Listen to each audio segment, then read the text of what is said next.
I have this reputation of some students having had the honor of mentoring both Michelle, who was at Harvard in the late 80s, and then Barack, who was here in the early 1991, September 1991, mentoring both of them.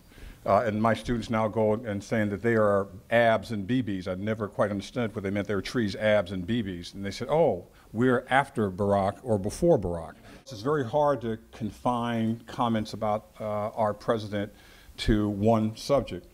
I want to say here emphatically, and I've seen the birth certificate, Barack Obama was born on August 4th, 1961 in Hawaii.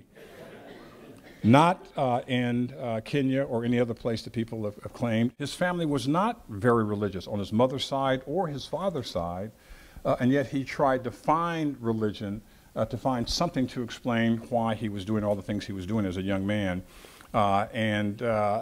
Whether people accept it or not, one of the defining moments came when he attended Reverend Jeremiah Wright's church in Chicago, and heard a sermon that I'm going to talk about a little bit later today because of the way that both it's characterized and printed by Reverend Wright and the way it's been characterized and discussed by President Obama, which is remarkably different in some respects. The source of most of Barack Obama's information about race came not from books, not from classmates, not from his environment, but from his white mother. She was instrumental in telling him who he was, and she wanted him to identify with his black side. He seemed to adapt models of who he wanted to be from black men, among them Jeremiah Wright. Jeremiah Wright was a deep influence. Whether or not it's acknowledged today in the same spirit, Jeremiah Wright was someone who gave him a sense about who he was and helped him do some of the things that he made a critical part of his life as he grew up to be now the President of the United States. As you can see, the transition from the birth in 1961 to the White House in 2008, at each stage of his life, trying to understand race has become increasingly difficult. That is, he spoke very openly about race as a young man. He spoke openly about race in Dreams from My Father. In fact, the book, the full title of the book, I hope you read it, Dreams from My Father, A Story of Race and Inheritance. There was no question that race was a significant part of what he was trying to do. And doing that, he also was very plain spoken about how he had transformed his life during the course of his growing up. So race was instilled in him by his mother. It was a significant, familiar aspect of his life, and it made a difference. It was a sense that this guy had been transformed into a political animal who could do anything to win, and he was successful in being elected in 1996. So he was left without a religion.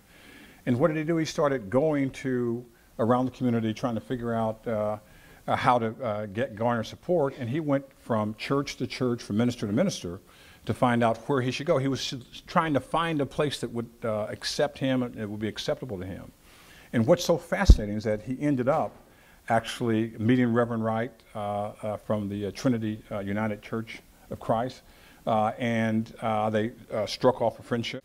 The topic of Reverend Wright's address that Sunday was the audacity to hope, the audacity to hope.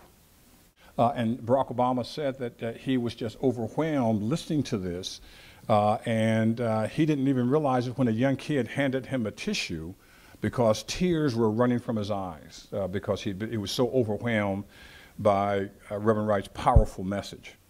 And it was on that occasion that he decided, I found the religion that supports my community organizing, supports what I'm trying to do. I'm going to become a Christian. I'm going to join Reverend Wright's church, and that is what he did. And that sermon caught Barack Obama in ways that he had never imagined that it was possible. And it was transformative of his life in a very big way. This tells a story about Barack Obama as a kid.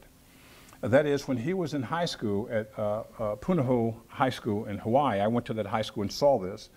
And first of all, it's against the law to write in cement while it's still drying, but he was never prosecuted. Second, it's never been destroyed. I was there in 2010. It was still there. But he wrote King Obama in the cement, but many people forget that the person who introduced Derek bail that day when he decided to leave Harvard was Barack Obama. And it's interesting because you can see the way in which he is a hero of people, but he's not afraid to talk about race and talk about how much he's learned from Bail without even being in Bail's classroom, which reinforces the sense that he's paying attention even when he's not the subject of the discussion given by a professor like Bail. And that became more true as we went forward. Now he's taking a leave of absence until the school tenures its first black woman professor. Mike.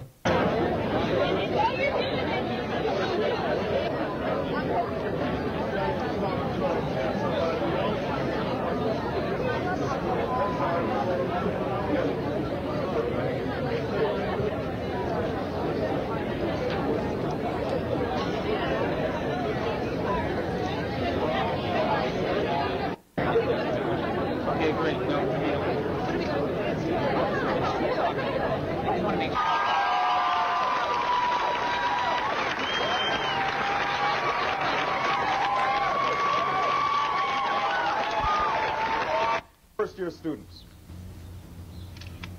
And one of the persons who spoke at that orientation was Professor Bell. And I remember him sauntering up to the front and not giving us a lecture, but engaging us in a conversation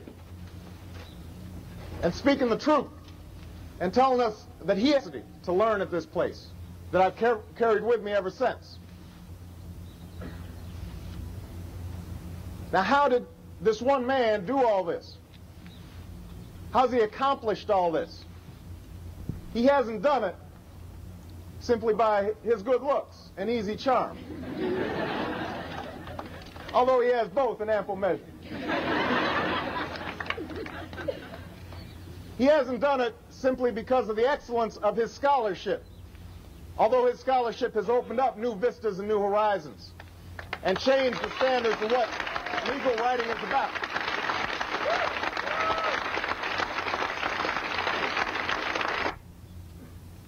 Open up your hearts and your minds to the words of Professor Derek Bell.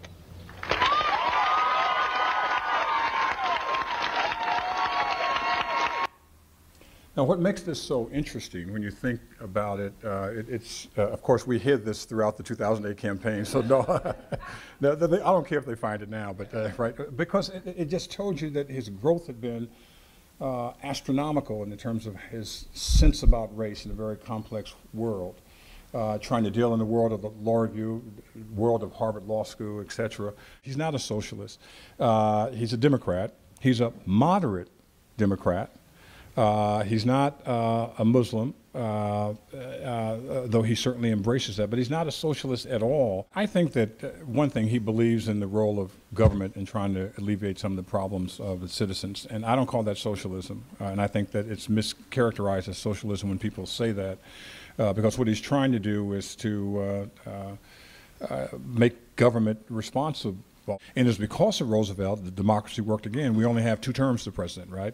He's somebody who served for 4. That will never happen again unless we change. All those transformative things, people can call them socialism, but I think it's capitalism suffering at its worst and trying to make it a better arrangement for everybody. One of the shortcomings has been deference to Congress on issues that affect the American people. Has he learned about bipartisanship? Is he still wedded to that like he was before? I mean, he's playing on a totally different stage. The answer is no. The answer, he's learned that it doesn't work. He deeply believes that he can bring the world together. Needless to say, we're all really, really obsessed with Barack Obama in the winning city and all committed to having his back, no matter what. Now, the question that now, who's the we? I want to make sure how is all the black people, especially okay, black good. Women on the south side of Chicago. Okay. All right. I met with I was in Minnesota after the elections and met a sister who was a judge, and she told me about all these brothers with pants falling down, with red scarves on their heads, and they were there to vote for the first time in their lives. And they said, hey sister, we're voting for Obama. Who else? There were 69 things on the ballot, and they only knew one. And she had to explain the county assessor, you know, all the judges, and all. They were there to, now that we're here, we might as well fill this thing out. But they were only there because Barack Obama was on the ballot,